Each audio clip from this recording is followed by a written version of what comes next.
Okay, so now we in the book of Proverbs. So we did introduction to wisdom literature. Now we look at Proverbs, and no surprise here, we'll use the hermeneutic triad, and we'll look at history. Now here's something really fascinating.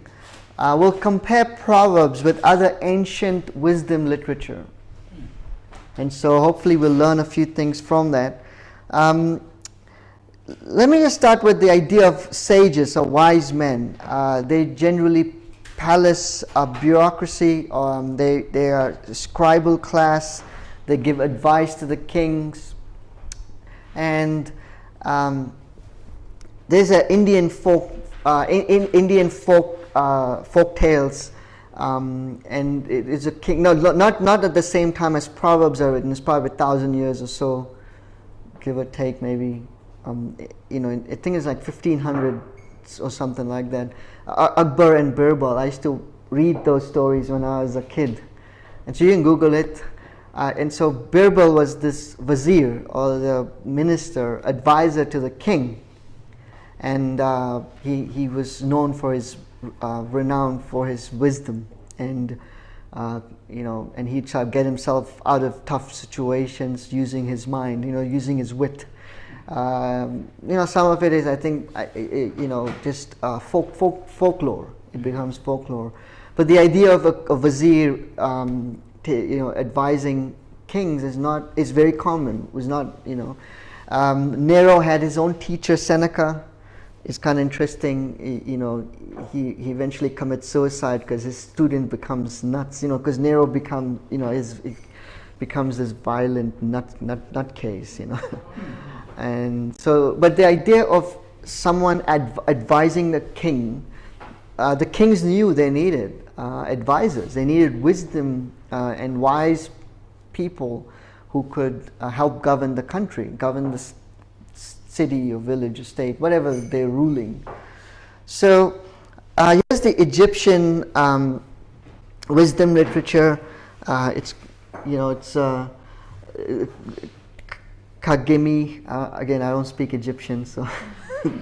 But here it's so interesting. There are instructions in areas of speech and table etiquette. So it's fascinating. Here's I have no idea how to pronounce his name. Tahotep.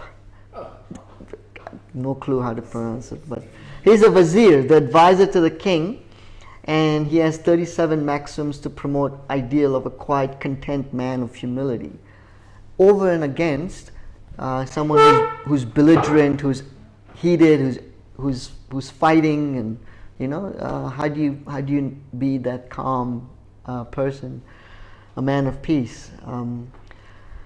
This is a person named Ani, who is a mid-level bureaucrat, and he teaches his son things on promiscuous women, honesty. Now, if you read Proverbs and you read this description, there's something that, you can pick out similarities, talking about women and honesty and commerce, overindulgence. And then his instructions are amenope, most often compared to the Proverbs. And he's around the 10th to 6th century BC, perhaps even as early as 12th century. And his advice is divided into 30 chapters. So hopefully that rings a bell. And here's Mesopotamian wisdom literature. Is a Sumerian Proverbs that speaks of family relationships and handling legal proceedings, and the instructions of Shurupak, where a father teaches his son. And there's the Aramaic wisdom literature. So I'm sorry about that. I have to just make my dad the host and then exit out. That's the Mauritius Bible Talk that happens every Saturday. So there's a tradition of wisdom literature in the ancient Near East, and then you have the book of Proverbs. Now, when was Book of Proverbs written? You have the Proverbs 1 verse 1 says Proverbs of Solomon, who was enthroned between 970 AD, BC, not AD, sorry, 970 to 931 BC. And in Proverbs 25 verse 1 says, these are Proverbs of Solomon compiled by men of Hezekiah, king of Judah.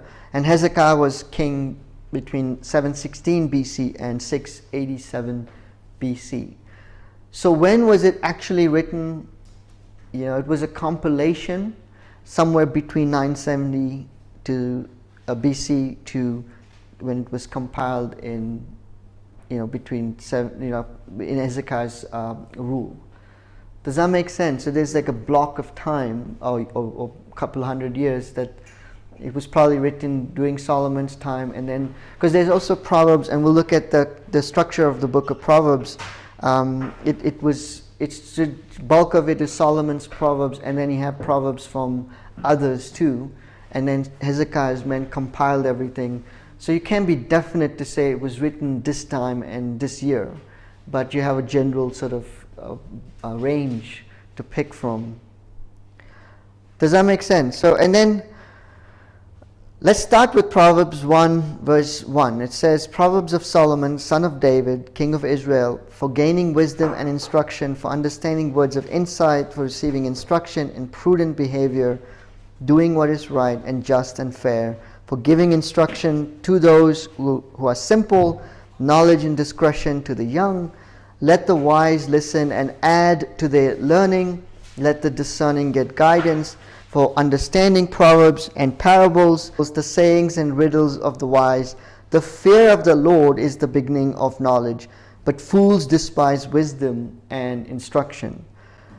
And so if you had to say, well, what's the difference between Proverbs and other ancient Near Eastern wisdom sayings, this is right here. The fear of the Lord is the beginning of knowledge, but fools despise wisdom and instruction. So the fear of the Lord is where everything starts. Now Proverbs identifies 4 types of people. And it's again, like we looked at in the last session, it sort of opens up these questions for us to consider. Which one are you? And so the 4 types in Proverbs 1:22, how long will you who are simple love your simple ways? How long will mockers delight in mockery, and fools hate knowledge? So you have these 3 types of people identified. The simple. Now, I'm not sure if you've heard this being said, or if you've said it. I have heard it being said, I'm just a simple man. And it was said as a badge of honor, as a statement of this is who I am, and I love being a simple man. Yeah. I don't know if you've said it or if you've heard someone say it. So Proverbs 14 verse 15, the simple believe anything. It's not good to be simple. Proverbs 14 verse 15. There's also a proverb that says a simple continue on even when they see danger. I can't remember the exact chapter and verse. But the notion of being simple according to Proverbs is not good. You don't stay simple. You could start simple. We all start simple. And we have to then grow to become wise. So hopefully, if you have said it, you will not say, I'm just a simple man. If you do say that, hopefully now you can go, but I am really wanting to grow in becoming more wise. Hopefully you won't accept being simple as the goal in life. I'm just a simple man or a simple woman. For us might mean that I'm not complicated. I'm pretty straightforward. I know what you see is what you get. Again, that is not seen as a badge of honor, and honestly, it's not. If I wear my emotions on my sleeve, what you see is what you get. Well, you want to mature. You don't. You may be there, but hopefully you're going to grow, where you are able to process your emotion. Yes, you might be upset, but just because you're upset, you're not going to just lash out. You're going to process that and speak in a way that is uplifting, is building, You're able to express your thoughts clearly. You're simple. You're simple-minded doesn't mean you'll just, if one person comes and says there is a God, you're like, yes, there is. And tomorrow someone else comes and says there is no God, you go, there is no God, because you believe anything. It's like, hey, I'm not complicated. I don't think things through because I'm simple. And that's not a badge of honor, that's actually a call to then grow. So you are able to take information and process it. So when someone says there is a God, you're processing that. When someone says there is no God, and then you have your conviction, and you're not just agreeing to everything everyone says, You didn't say I'm complicated. Sorry? You didn't say I'm complicated. Well, I think we all are. That's exactly it. Even yesterday we spoke about, or even earlier today, we have to nuance narratives. We have to nuance life. Life is complicated. That's what Psalm 88 is. That's what, we cannot just, we would like it to be simple, perhaps, where it's one-dimensional or one straightforward or whatever, but life is not. We are not. I am not. You are not. Now, within the complexity, we still can understand each other, hopefully, but we put effort into doing so. We don't just. That's why there's a field called psychology, because that's how they came up with that field. Is they realized they're people that require figuring out, and how can we figure out, and how can we, But even besides, or even before psychology, there's scriptures in the Bible that speak of, how we're wisely going to interact with each other, how we're going to wisely form communities, how we're going to do this in a way that is healthy. So, yeah, you are complicated. I'm complicated. We're all complicated. We all have history. We all have generational history. And again, doesn't mean that we have to be paralyzed by analysis, but it means the people we minister to are complicated. The narratives that we hear are complicated. They need to be nuanced. Meaning, if how do you measure growth or health of a community? Well, we've had, because there's external growth, there's numerical growth. Okay, maybe that's one element. Is that the only element or the only parameter? Then what are the other parameters that we can use to discern if this is a healthy community or not? But then also, is healthy community a fixed point in time?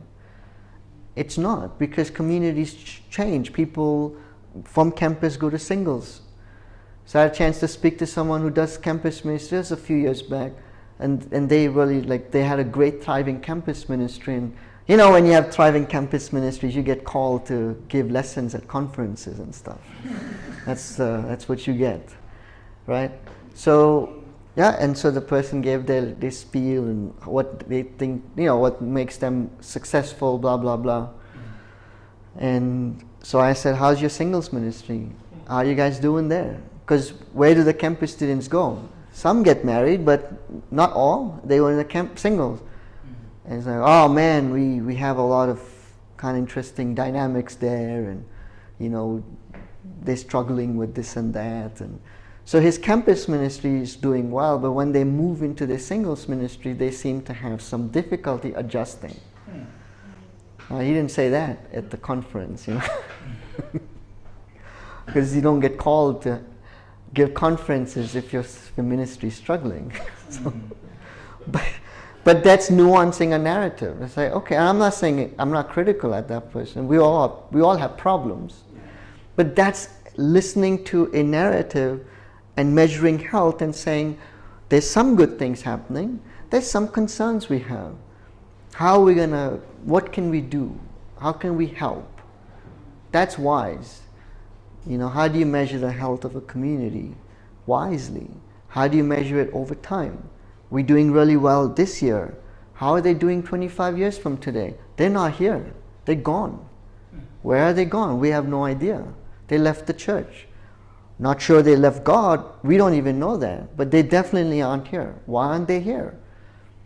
Because we did some stuff we shouldn't have done. We probably overworked them, or we created an environment that was a production environment, or we created an environment where people felt they couldn't say any no to the leader, or then the list goes on. And okay, well, let's see how we can then address that.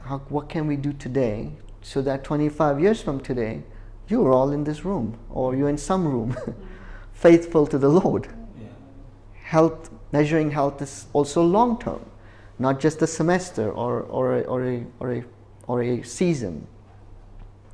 Does that make sense? So I'm digressing now, but you get the point. Simple is simple, and it's not simple. We have to embrace the complexity, especially now. It's not simple. COVID adds another layer of complexity that we have to say, okay.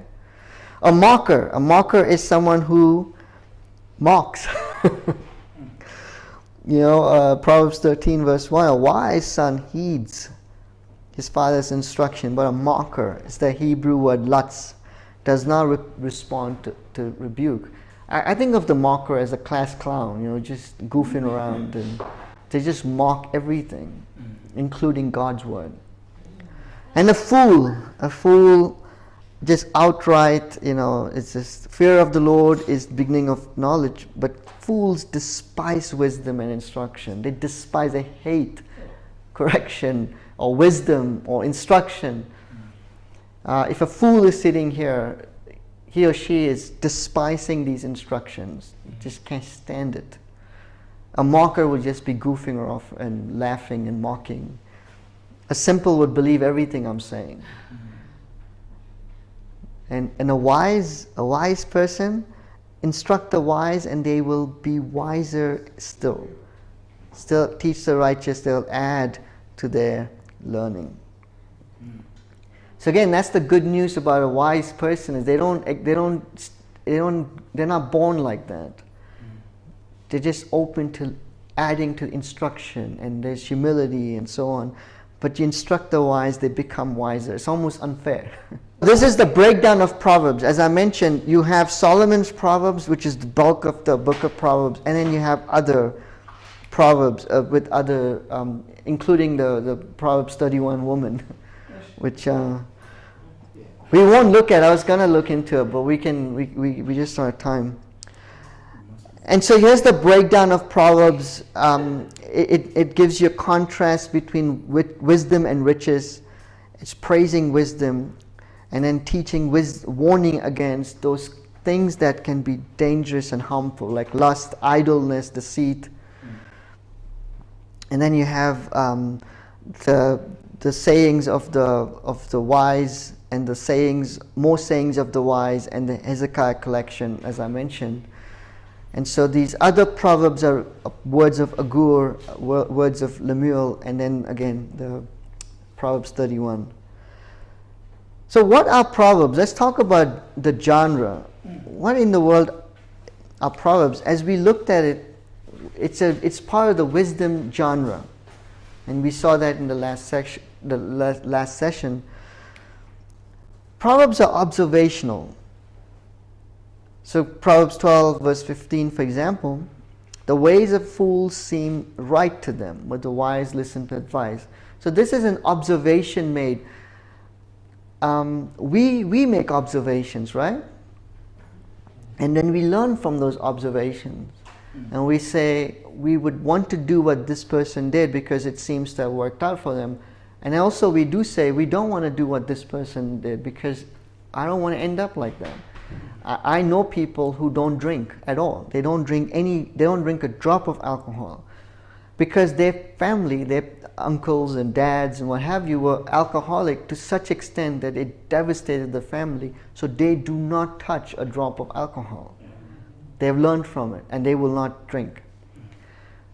We know also people who drink just like their dad or uncles or aunties, whatever. So they carry on that pattern of dysfunction and harm compared to those who completely give up because they've seen the devastation it does and it did to their family. So that's an observational lesson. They learned this lesson. So ways of fools seems right to them. That's an observation that Solomon made. And he noticed that there's some people who just think they're right. And they don't listen to anyone else. They don't consider anyone else. They don't even, they're not even open to another point of view. They just are convinced. And then there's those who are very open to learning from others. And even though they know a lot, they're actually able to ask, hey, tell me, what do you think? And then you speak to them and they are able to shift their point of view. By the way, that's a big, I would think, one of those, if you had to ask, like, give me some list of things that will help me be a better minister or better disciple, period. But certainly a minister, this would be one big part of it. A minister has to learn how to listen and then be able to shift their point of view. If they cannot do that, it is going to be awfully hard for them to really, it'll be very difficult. So I have to be able to shift my understanding of things and how I do things, because I want to be wise. I listen to advice. And I'm not just surrounded by yes people. I'm actually asking you because I actually want to know. I'm actually changing my perspective based on information, new information I've received. The wise listen to advice. So that's an observational skill. Proverbs 22 verse 29, again a great observational skill. Do you see someone skilled in their work? They'll serve before kings. You know, the king would know, right? The king looks around and sits on his throne and says, hey, it seems like people who come to me that are skilled, they end up being employed by me, compared to those who are not skilled, who are not employed by me. So he put that down. He said, that must be true. That those who are skilled will find opportunities to serve in high places or before powerful people. Proverbs 7 verse 7, I saw among the simple, I noticed among the young men, a youth who had no sense. Again, not that hard when you think about it, it's not that hard to come up with this proverb, right? You observe, whether it be young people, whether it be, you just sit around and you see, wow, I see this, I notice this. It's observational, it's contemplative.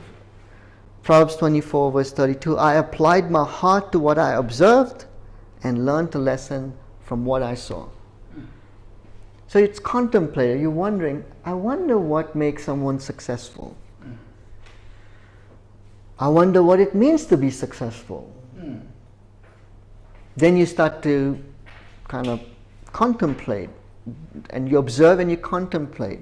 I noticed that there are people who are 50 years of age and they have lots of money, they have lots of cars, they have lots of property, they're wealthy. But I noticed that their whole goal in life is to accumulate more.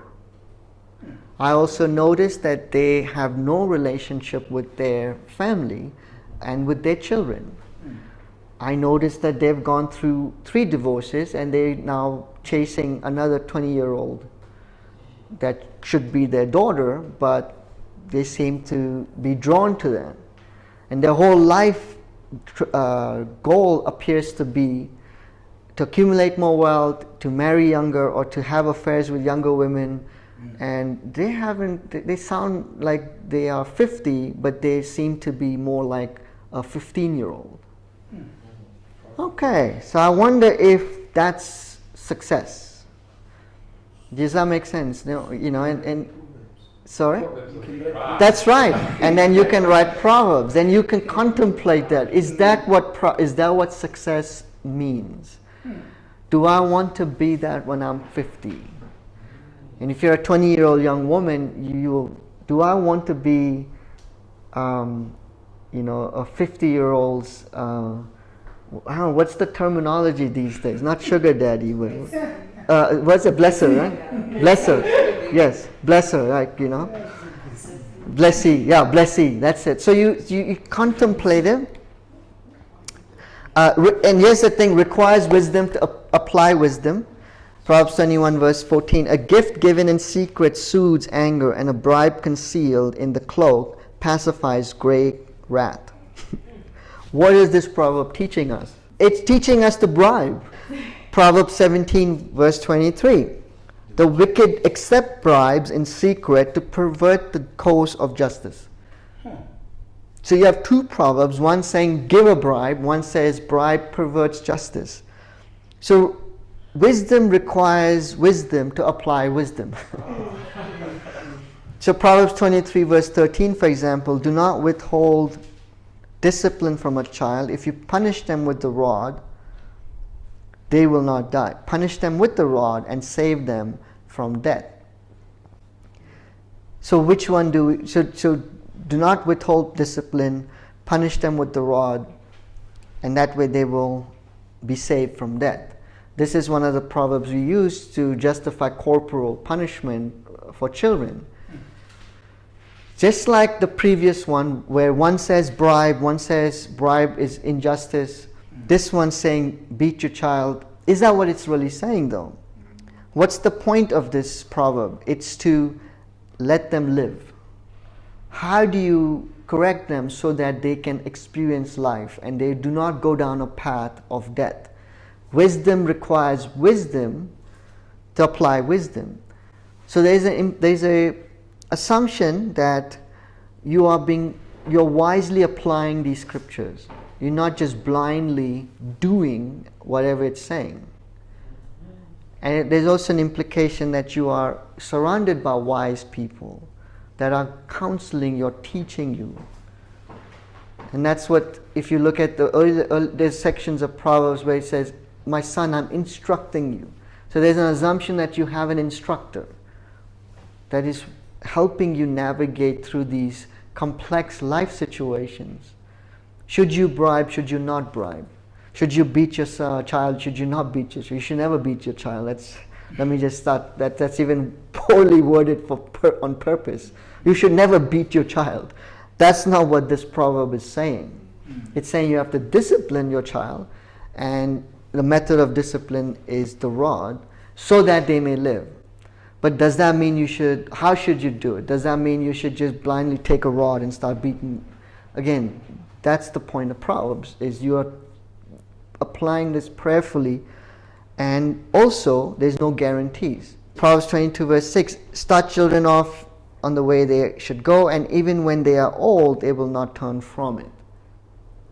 That's not a guarantee, but it's a good approach to parenting. Now, keep the end in mind. Plant and water, sow those seeds so we can reap.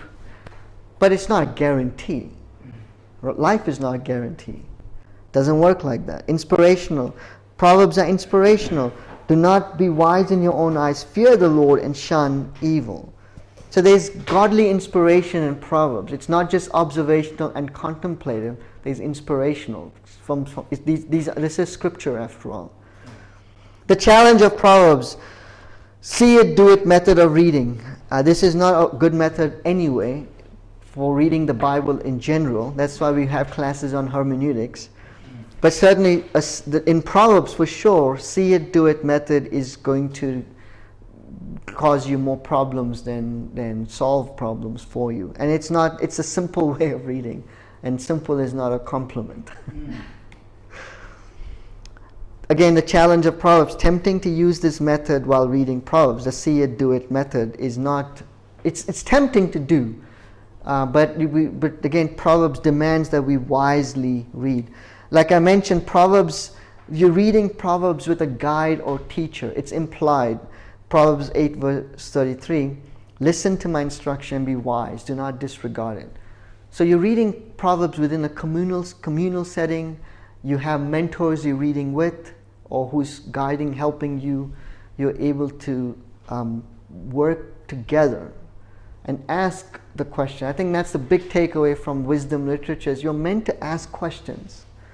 It's meant to ask, you're meant to contemplate, reflect, and ask, should I do this, should I not? What does it mean? How do I apply it? What situations do I apply this to? When do I not apply this? So you're meant to, again, read it wisely. I'll close out here. This is really awesome and important. The theology of Proverbs. Check out Proverbs 1 verse 1. Proverbs 9 verse 1. Wisdom has built a house. She has set up its 7 pillars. She has prepared her meal and mixed her wine. She has also set her table. She has sent out her servants, and she calls from the highest point of the city. The highest point of the city in the ancient times was the temple. The temple was at the highest point. And so wisdom is at its highest point. But if you continue reading in verse 13, chapter 9, verse 13, folly is an unruly woman. She is simple, knows nothing. She sits at the door of her house on a seat at the highest point of the city. Wisdom sits at the highest point of the city. Folly sits at the highest point of the city. And the question that Proverbs is asking is, who will be the source of your wisdom? Is it going to be Yahweh, or is it going to be all the pagan idols that is surrounding you? Who is going to be the source of our wisdom? And that's the question wisdom literature provides. That's the question Proverbs is putting forth. Who is going to be the source of your wisdom? Who is going to be your highest point? Is it God, or is it going to be whatever idol we've decided to worship?